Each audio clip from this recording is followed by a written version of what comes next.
L'évangile d'aujourd'hui est tiré du livre de Luc, chapitre 24, du verset 13 au verset 53. Et voici, ce même jour, deux disciples allaient à un village nommé Emmaüs, éloigné de Jérusalem de 60 stades. Et ils s'entretenaient de tout ce qui s'était passé. Pendant qu'ils parlaient et discutaient, Jésus s'approcha et fit route avec eux. Mais leurs yeux étaient empêchés de le reconnaître. Il leur dit, « De quoi vous entretenez-vous en marchant, pour que vous soyez tout tristes ?» L'un d'eux, nommé Cléopas, lui répondit, « Es-tu le seul qui séjournant à Jérusalem ne sache pas ce qui était arrivé ces jours-ci? » Quoi, leur dit-il? Et ils lui répondirent, « Ce qui est arrivé au sujet de Jésus de Nazareth, qui était un prophète puissant en œuvre et en parole devant Dieu et devant tout le peuple. Et comment les principaux sacrificateurs et nos magistrats l'ont livré pour le faire condamner à mort et l'ont crucifié. Nous espérions que ce serait lui qui délivrerait Israël, mais avec tout cela, voici le troisième jour que ces choses se sont passées. Il est vrai que quelques femmes d'entre nous nous ont fort étonnés, s'étaient rendues de grand matin au sépulcre, et n'ayant pas trouvé son corps, elles sont venues dire que des anges leur sont apparus et ont annoncé qu'il est vivant. Quelques-uns de ceux qui étaient avec nous sont allés au sépulcre. Ils ont trouvé les choses comme les femmes l'avaient dit, mais lui, ils ne l'ont point vu. Alors Jésus leur dit, aux hommes sans intelligence et dont le cœur est lent à croire, tout ce qu'ont dit les prophètes, ne fallait-il pas que le Christ souffrit ces choses et qu'il entrât dans sa gloire? Et commençant par Moïse et par tous les prophètes, il leur expliqua dans toutes les Écritures ce qui le concernait. Lorsqu'il fut près du village où il allait, il parut vouloir aller plus loin, mais ils le pressèrent en disant, « Reste avec nous, car le soir approche, le jour est sur son déclin. » Et il entra pour rester avec eux. Pendant qu'il était à table avec eux, il prit le pain, et après avoir rendu grâce, il le rompit et le leur donna. Alors leurs yeux s'ouvrirent. Et ils le reconnurent, mais il disparut de devant eux. Et ils se dirent l'un à l'autre, « Notre cœur ne brûlait-il pas au-dedans de nous lorsqu'il nous parlait en chemin et nous expliquait les Écritures? » Se levant à l'heure même, ils retournèrent à Jérusalem et ils trouvèrent les 11 et ceux qui étaient avec eux assemblés et disant, « Le Seigneur est réellement ressuscité et il est apparu à Simon. » Et ils racontèrent ce qui leur était arrivé en chemin et comment ils l'avaient reconnu au moment où il rompit le pain. Tandis qu'il parlait de la sorte, lui-même se présenta au milieu d'eux et leur dit, « La paix soit avec vous. » Saisis de frayeur et d'épouvante, ils croyaient voir un esprit. Mais il leur dit, « Pourquoi êtes-vous troublés et pourquoi pareille pensée s'élève-t-elle dans vos cœurs? Voyez mes mains et mes pieds, c'est bien moi. Touchez-moi et voyez un esprit n'a ni chair ni os, comme vous voyez que j'ai. » Et en disant cela, il leur montra ses mains et ses pieds. Comme dans leur joie, ils ne croyaient point encore et qu'il était dans l'étonnement, il leur dit, « Avez-vous ici quelque chose à manger? » Ils lui présentèrent du poisson rôti et un rayon de miel. Il en prit et il mangea devant eux.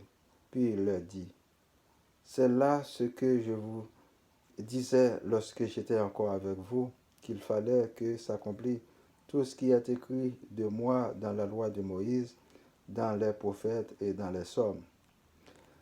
Alors, il leur ouvrit l'esprit afin qu'ils comprissent les Écritures. Et il leur dit, ainsi il est écrit que le Christ souffrirait, qu'il ressusciterait des morts le troisième jour. Et quand la repentance et le pardon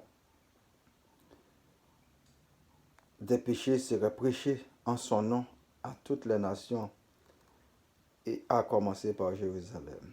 Vous êtes témoins de ces choses, et voici, j'enverrai sur vous ce que mon Père a promis, mais vous restez dans la ville jusqu'à ce que vous soyez revêtus de la puissance d'en haut.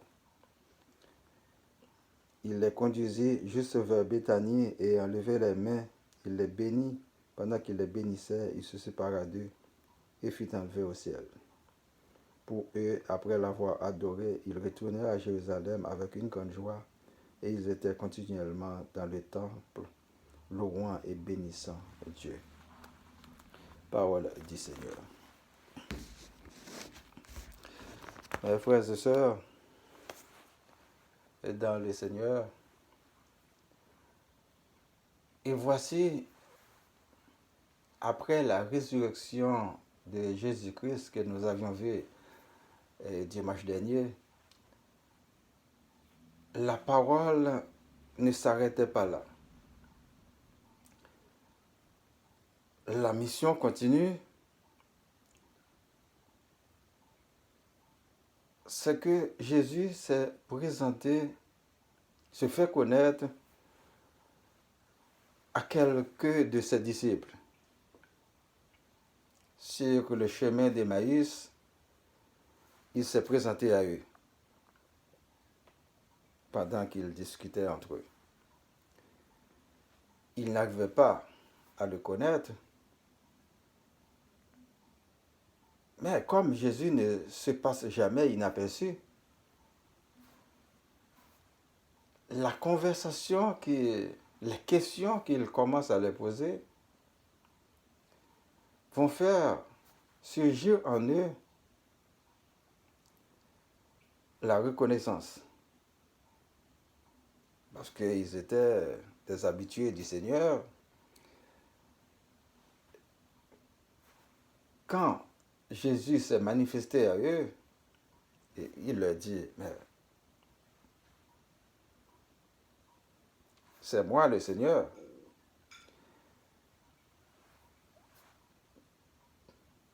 Parce que il ne pouvait pas le voir par ses yeux. Leur esprit était borné.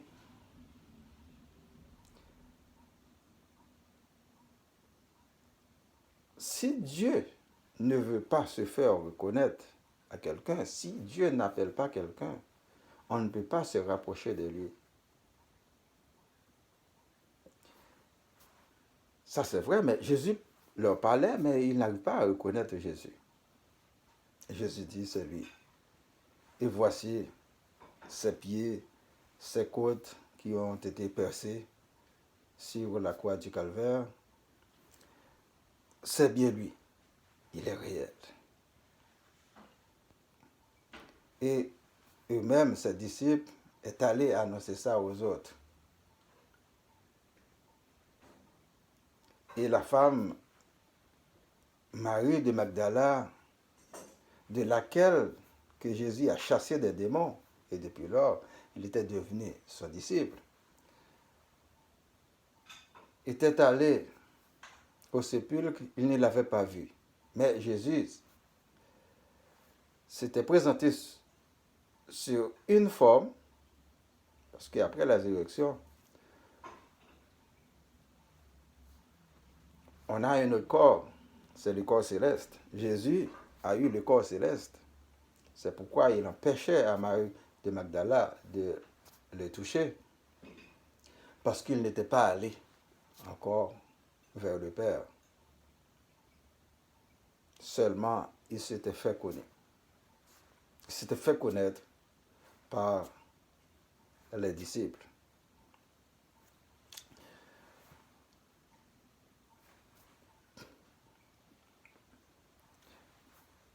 Jésus, c'est l'homme universel.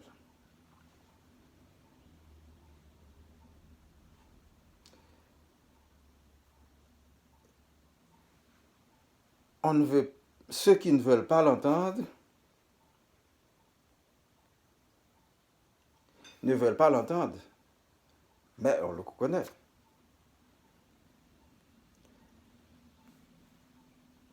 Parce que la parole du Père, la parole de Dieu, c'est un couteau à double tranchant.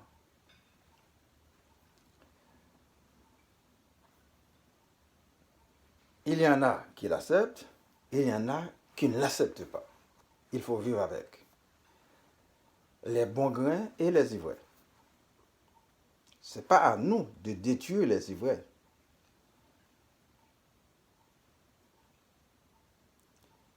Ça revient au Père. C'est Jésus qui dit d'autre part, il y aura un seul troupeau pour les brebis. Et le berger, c'est lui.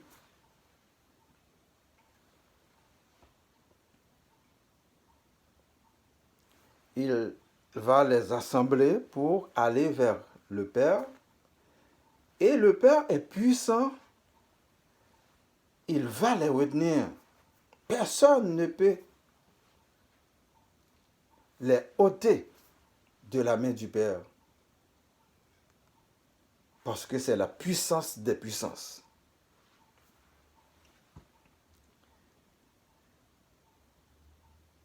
Pierre a fait une guérison miraculeuse.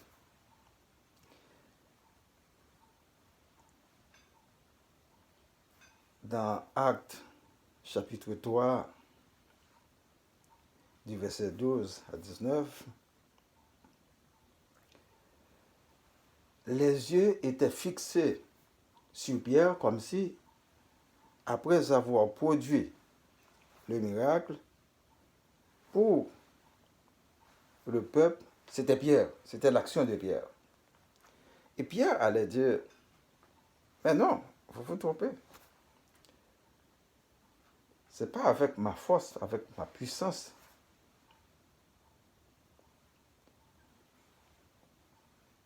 que la guérison a été faite, mais c'est avec la puissance de Dieu. Dieu s'est manifesté en moi pour produire le miracle, pour que sa gloire puisse éclater. Et vous devez vous repentir et vous convertir. Laissez les mauvaises actions, ce que vous avez fait de mauvais, et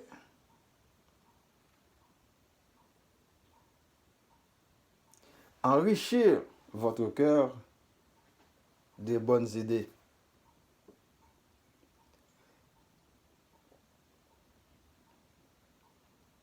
Pour être dans le vrai chemin. Et le vrai chemin, c'est Jésus. En écoutant les paroles que Jésus nous a fait dites, nous avançons directement vers la vie éternelle. Et si nous restons dans le mauvais chemin, en commençant par donner des mauvais conseils aux autres, parce que nos cœurs débordent de mauvaises idées, à ce moment-là, nous menons les gens vers Satan, le diable. Et au lieu d'avoir la vie éternelle, ils vont récolter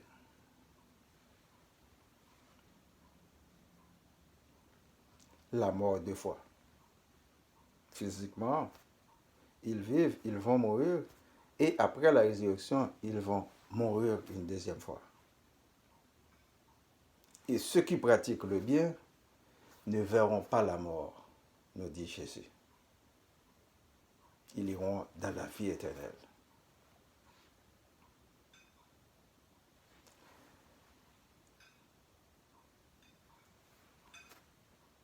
Un autre exemple de la foi, le peuple Israël, dans 1 Samuel, chapitre 7, du verset 7-14, où les Philistins voulaient envahir le peuple Israël. Et le peuple Israël en avait peur. Le peuple dit à Samuel, priez le Seigneur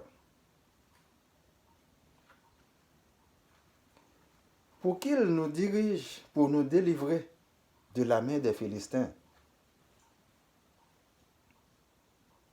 Parce que les Philistins sont des méchants. Et ce qui a été fait, Samuel demande à Dieu de l'accompagner. Et Samuel sortait vainqueur et le peuple Israël s'était délivré et récupérait les villes qui étaient entre les mains des Philistins.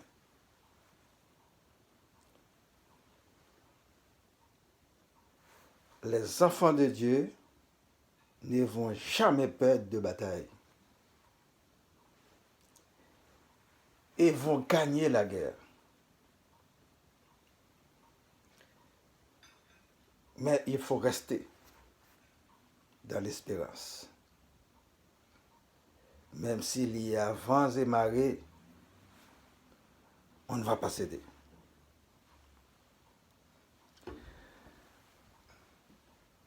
Parce que Dieu, c'est la puissance des puissances. Pour avoir la vie éternelle, c'est pas un cadeau qu'on trouve par terre. Il faut lutter pour. Parce que notre ennemi sait de quoi il en est. C'est nous, dans l'obscurité que nous sommes, dans les ténèbres que nous sommes, des fois nous ne pouvons pas voir clair. Parce que le Saint-Esprit nous écarte, parce que nos actions sont mauvaises. Satan, Lucifer, était avec Dieu avant son orgueil. Il sait ce qu'il y en a. C'est pourquoi il veut tout faire pour nous empêcher aujourd'hui. Si on pense que c'est facile d'avoir la vie éternelle, oubliez ça. C'est une lutte acharnée. L'ennemi nous piétine toujours pour nous faire tomber. Après, il se moque de nous. Je parle pour les croyants et pour les non-croyants.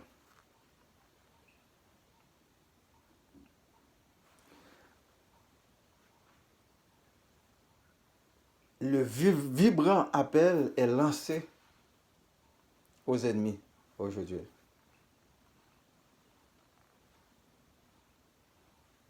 Venez et rentrez dans le troupeau de Dieu. Nous en avons grand besoin.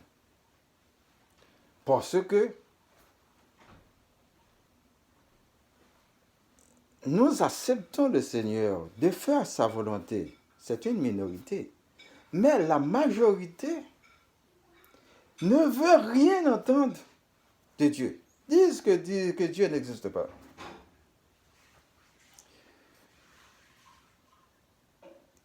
Et cette majorité veut tout faire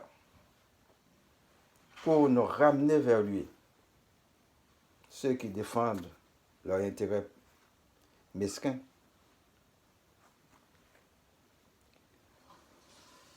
Les égocentriques, les méchants, les criminels, les voleurs. Ils pensent qu'ils sont bien dans leur état.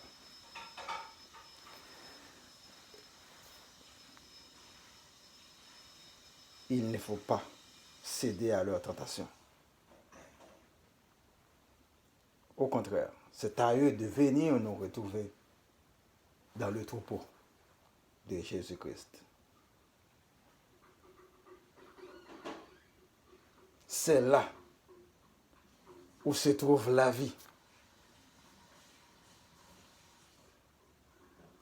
En buvant et en mangeant le corps et le sang de Jésus-Christ, nous avons la vie en lui, et on poursuit, il va nous mener dans la vie éternelle. Quelle belle façon de mourir dans les mains de Dieu, en faisant sa volonté. C'est ça notre ambition. Et c'est ça que l'ennemi ne veut pas entendre.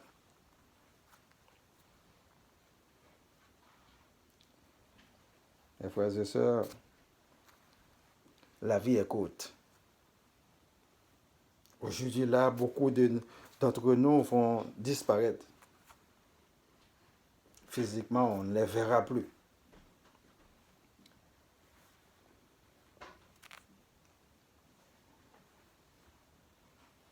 Mais il y en a qui vont continuer à vivre. Et il y en a qui seront morts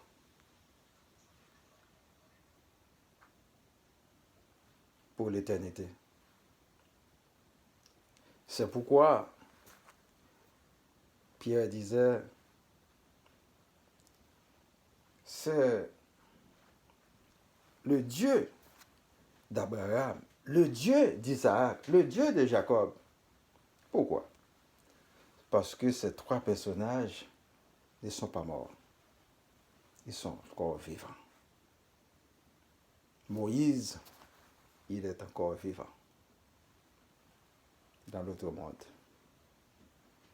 Et aujourd'hui, si nous tenons ferme dans la foi, nous ne verrons pas la mort si nous faisons la volonté de Dieu.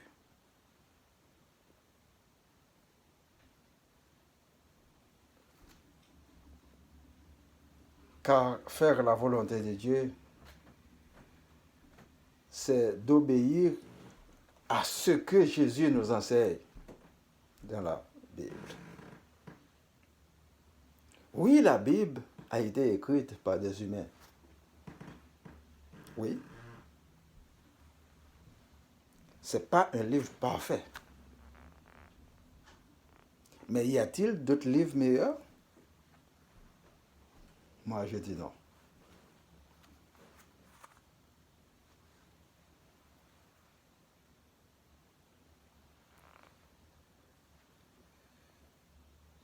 Je me souviens d'une pensée qui disait, si on attend d'être un ange pour se livrer à l'amour, on n'aimera jamais. Malgré l'imperfection, il faut nous livrer à l'amour. Il faut accepter de pardonner à l'autre. Comme dit Jésus sur la croix, Père, pardonnez-leur parce qu'ils ne savent pas ce qu'ils font. Aujourd'hui, nos ennemis ne savent pas ce qu'ils font. C'est pourquoi ils n'acceptent pas Dieu. Aujourd'hui, sortons de notre orgueil pour nous humilier aux pieds du Christ, pour qu'il puisse nous sauver. C'était sa mission de venir sauver le peuple de Dieu, pour les réunir dans un troupeau sur la bénédiction du berger qui est Jésus-Christ. Nul ne peut remplacer le Christ. C'est le Fils unique de Dieu. Et c'est Dieu qui a le pouvoir de pardonner nos péchés. Merci.